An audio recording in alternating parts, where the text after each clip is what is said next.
Police বাহিনীকে সুশৃঙ্খল বাহিনী হিসেবে গড়তে হলে পুলিশ বাহিনী কর্তৃকৃত ইতিপূর্বের যে বিশৃঙ্খলাগুলো আছে সেগুলোর সুরাহা হওয়া প্রয়োজন। সেক্ষেত্রে গত 16 বছর ধরে পুলিশ বাহিনীর ভিতর থেকে অর্থাৎ আইন অমান্য করে পুলিশ যা কিছু করেছে, বিশেষত জুলাইতে পুলিশেরা তাদের বাহিনীর অনেকেই আছেন যারা খুবই স্বপ্রণোদিত হয়ে নানা ধরনের হত্যাযজ্ঞে তারা অংশগ্রহণ করেছেন, মানুষের উপর নির্যাতন নিপীড়ন করেছেন। সেই বিষয়গুলোতে বিচার বিভাগীয় তদন্ত বিচার বিভাগের কার্যক্রমের বাইরে এসে স্বরাষ্ট্র মন্ত্রণালয় তার ডিপার্টমেন্টাল কোনো পদক্ষেপ গ্রহণ করবে কিনা, এবং এই মুহূর্তে পুলিশ হত্যা নামক একটা ফ্রেম ব্যবহার করা হচ্ছে আওয়ামী লীগের তরফ থেকে আগস্টের এই ঘটনা প্রবাহের ভিত্তিতে।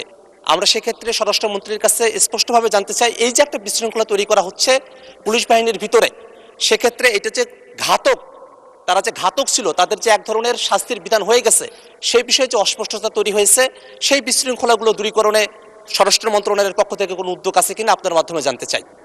ধন্যবাদ। মাননীয় মন্ত্রী মহোদয়।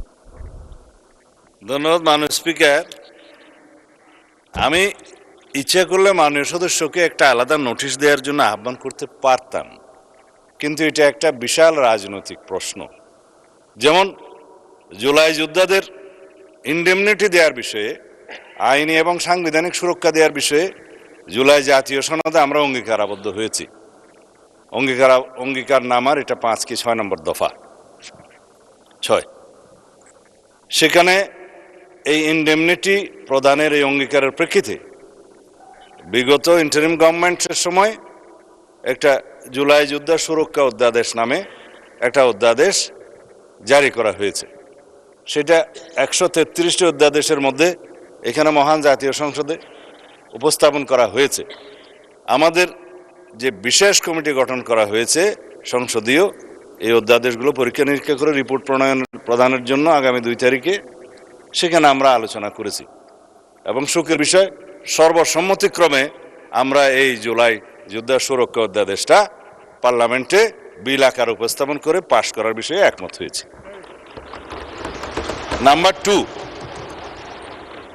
যে সমস্ত বিষয়ে আওয়ামী ফ্যাসিবাদী গোষ্ঠী বিভিন্ন ফেসবুক সহ সোশ্যাল মিডিয়াতে দাবি করছে যে এই সমস্ত হত্যাকাণ্ডের বিচার করা হবে কিনা, এবং তারা বিভিন্ন দাবি করছে, আমি সেই বিষয়েও আরেকটি অনুষ্ঠানে বলেছিলাম, তাইলে মুক্তিযোদ্ধাদেরও বিচার করা হবে রাজাকার হত্যার বিরুদ্ধে 1971 সনে। যদি এখন কেউ মামলা নিয়ে আসে, গণ অভ্যুত্থানের সময় রাজপথে অভ্যুত্থানকারী আন্দোলনকারীদের বিরুদ্ধে যারা হানাদার বাহিনীর মতো ঝাঁপিয়ে পড়ে হত্যাযজ্ঞ চালিয়েছে, ম্যাসাকার করেছে, গণহত্যা করেছে, তারা জনতার প্রতিরোধের মুখে কেউ কেউ হয়তো প্রাণ হারিয়েছে, কেউ কেউ আহত হয়েছে, কিন্তু সেটা যুদ্ধের ময়দানে ফয়সালা হয়ে গেছে। এবং সেখানে জুলাই যোদ্ধাদেরকে সুরক্ষা দেওয়ার জন্য যে অধ্যাদেশ জারি করা হয়েছে, সেই বিষয়ে আমরা এই অধ্যাদেশটি এখানে গ্রহণ করার জন্য সবাই সর্বসম্মত হয়েছি।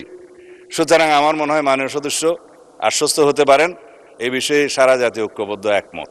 আর অন্যান্য বিষয়গুলো আপনারা যে স্পেসিফিক উল্লেখ করেছেন, পুলিশের বিভিন্ন হত্যাকাণ্ড সম্পর্কে স্পেসিফিক মামলা দায়ের করা হয়েছে, কিছু মামলা আইসিটি কোর্টে হয়েছে, কিছু মামলা সাধারণ আইনে প্যানাল কোডের আন্ডারে বিভিন্ন মামলা আদালতে আছে, সেগুলো ইনভেস্টিগেশন হচ্ছে।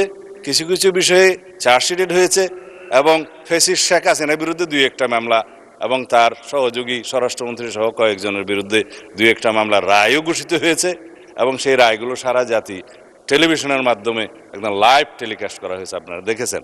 তা আশা করি অন্যান্য মামলাতেও ইনশাআল্লাহ আইসিটি কোর্ট হোক বা অন্যান্য আদালত হোক, আদালত স্বাধীনভাবে তার বিচার কার্য পরিচালনা করবে।